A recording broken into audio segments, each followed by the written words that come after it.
Have you been told you need to stop doing what you love, whether it's exercise, running, or a sport? Well, here at Dynamic, we don't like that answer. In this podcast, we'll talk to leaders in the health and wellness space from Southwest Florida to get the solutions you need to get you back to doing what you love. Welcome to the Dynamic Naples Podcast.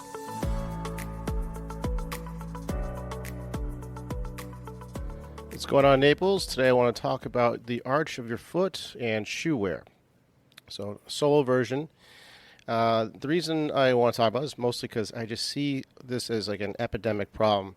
The majority of people tend to be flat-footed or pronated, same thing, okay?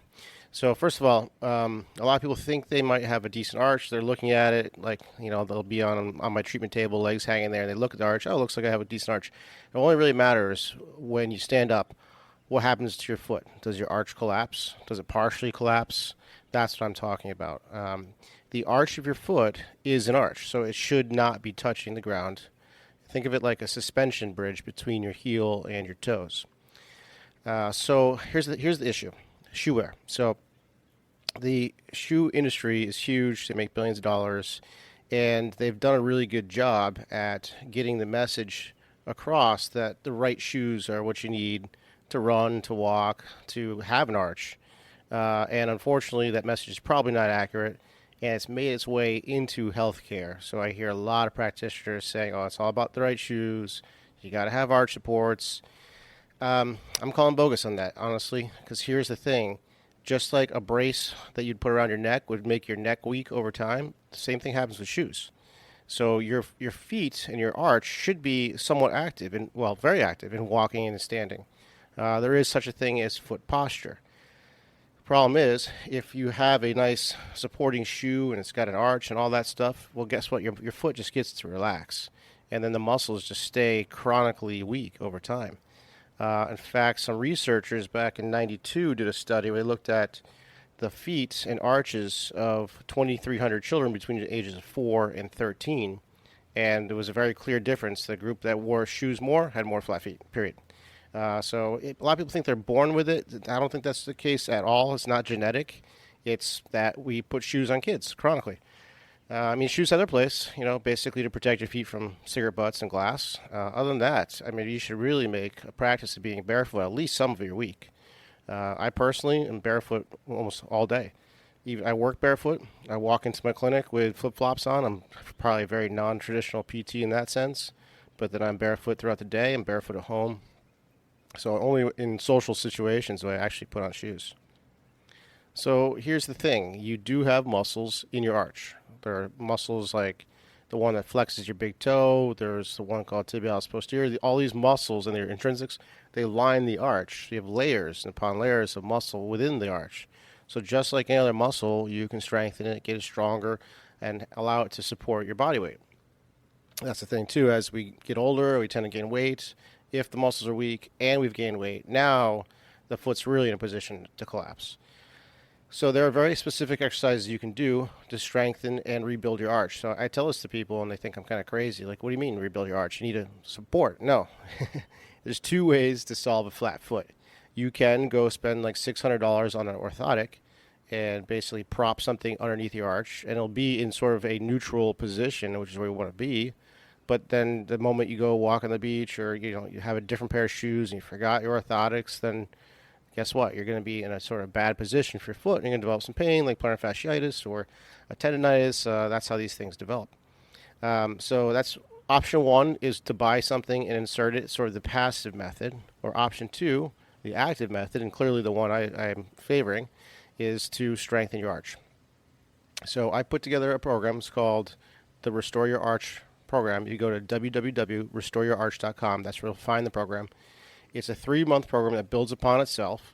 It costs $89, and it's for you to basically do this at home. There's simple exercises that you start off with, things like scrunching a towel, and you can put a weight on top of the towel. That's a really easy way to rebuild the arch. There's a lot of different ways to do it, but I try to make it creative and fun because, let's face it, PT can be a little boring. So there's a lot of different exercises in that program. I encourage you to check it out.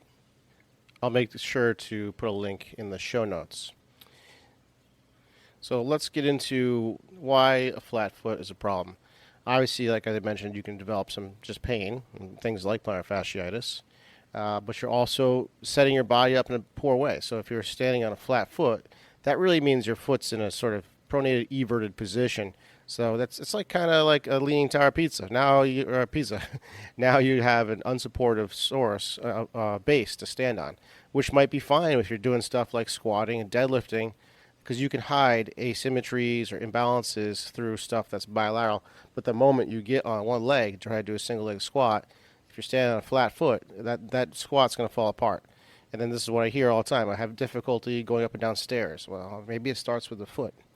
The other thing, too, is that if the foot is flat, the feet are going to tend to turn out, which is going to set up the knee into sort of a caved-in position. So I see this all the time where I have someone get out of a chair and their knees knock together as they come up, and then they spread back out as they stand up, and the same thing on the way down. That's a great way to really irritate the knee. It's one of the mechanisms for a meniscus tear is you get that rotated position of the knee, and then it can travel up to the hip and back. So you get a lot of IT band pain, hip abduction pain, and it even goes up into the QL. And then if you have one side worse than the other, then we're talking about maybe development of scoliosis. So I mean, it really starts from the feet, from the ground up, because that is our interface with the ground. Another thing I want to mention too is your toes. So one of the other issues with shoes, most shoes have the front of it's called a toe box. And it generally just kind of squeezes your toes together, and that's not how our toes are supposed to be. They're supposed to have some space in between. In fact, that's probably one of the reasons people get bunions. It's just the toe box is just squeezing the foot in together, and the body starts laying down tissue to prevent from the constant pressure of the shoe. So anyways, do this as a little assessment. It's kind of fun and oddly challenging. Stand up, barefoot, and push your big toes down into the floor and see if you can lift all the other toes up in the air while keeping the big toe down. All right, that's part one. Part two is just the opposite. Put all the other toes down and see if you can just isolate and lift only the big toe. If you can't isolate those movements, you probably have some foot dysfunction just laying around there waiting to set you off into pain. So a couple simple tips I would say. I already mentioned be barefoot as much as you can.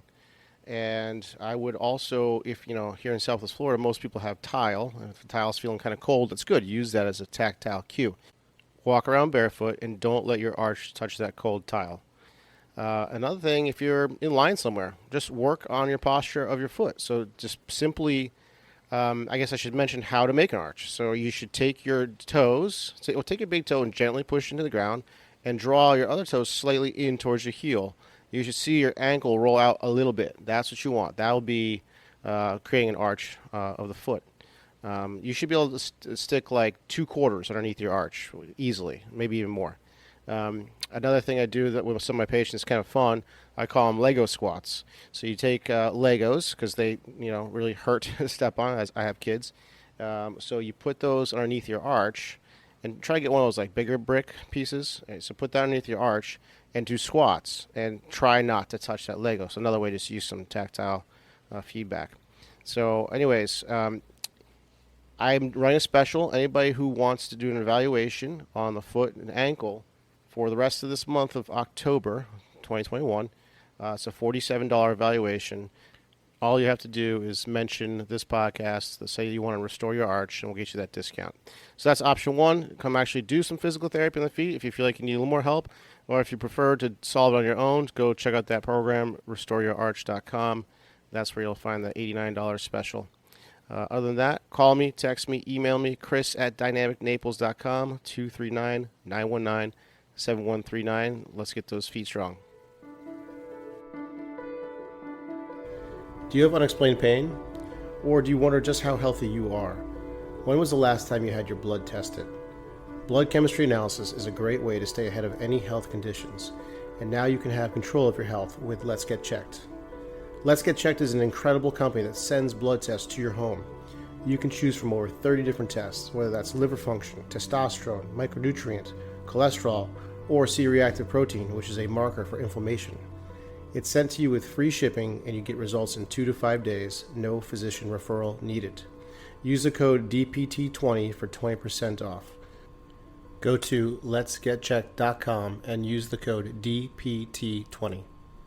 Did you know that you can get started with physical therapy without a physician's referral?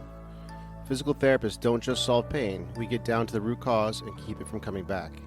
We also discuss all things health, such as nutrition and lifestyle changes.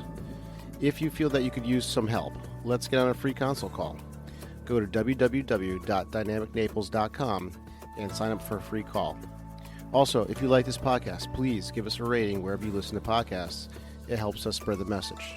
Thanks for listening, and we'll see you next week.